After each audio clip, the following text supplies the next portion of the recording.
ఇప్పుడు క్రైస్తవ దృక్పథాన్ని కొంచెం చూద్దాం. నిజముగా క్రైస్తవులుగా చెప్పుకునే, నిజముగా 66 పుస్తకాలలో ఉన్నటువంటి క్రీస్తును మాత్రమే అనుసరించే క్రైస్తవులు నమ్మే ఈ విశ్వాసాన్ని ఇప్పుడు చూడండి.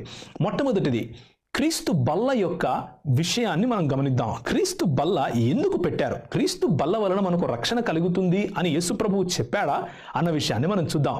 క్రీస్తు ఏమన్నాడు అంటే, ఒకసారి కొరింథీయులకు రాసిన పత్రిక 11వ అధ్యాయానికి మనం వెళ్దాం.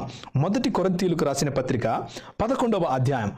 ఈ అధ్యాయంలో చక్కగా దేవుని బల్ల యొక్క విశిష్టత, లేకపోతే దేవుని బల్ల యొక్క అధికారిత మనకు చెప్పబడి ఉంది. ఇక్కడ ఏముంది అంటే 24వ వచనం నుంచి నేను చదువుతాను. ఇది మీ కొరకైన నా శరీరము, నన్ను జ్ఞాపకము చేసుకున్నట్టుకై దీనిని చేయుడు అని చెప్పాను.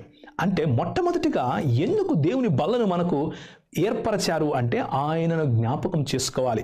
ఎందుకు జ్ఞాపకం చేసుకోవాలి? ఏం చేశాడని జ్ఞాపకం చేసుకోవాలి? ఆయనలో ఏముందని జ్ఞాపకం చేసుకోవాలి అని అంటే, యేసు ప్రభువు నా కోసము దేవుడు అయ్యుండి మనిషిగా వచ్చాడు అని జ్ఞాపకం చేసుకోవాలి. యేసు ప్రభువు క్రీస్తు అయ్యుండి ఈ సకల లోకాలను సృష్టించిన వాడు అయ్యుండి నాలాగా మనిషిగా పాపపు శరీరమును ధరించుకున్నా కానీ పాపిగా కాకుండా పాపమును తనలో చంపటం కోసం శిలువ మరణము ఆయన పొందాడు అన్న విషయాన్ని మనము జ్ఞాపకం చేసుకోవాలి.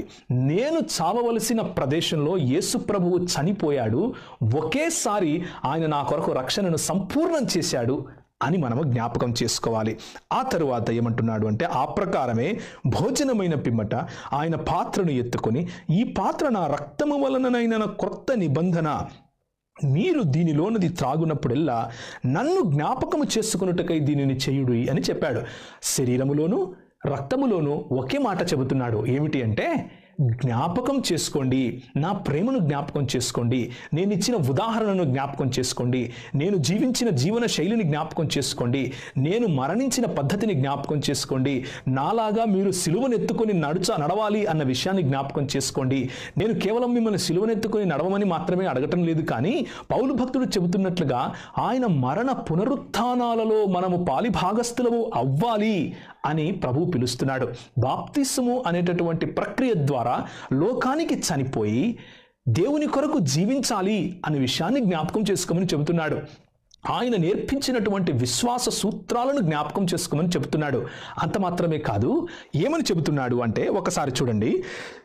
కాబట్టి ప్రతి మనుష్యుడు తన్ను తాను పరీక్షించుకోవాలి. 28వ వచనంలో తన్ను తాను పరీక్షించుకోవాలి, అలాగు చేసి ఆ రొట్టెను తిని పాత్రలోని తాగాలి.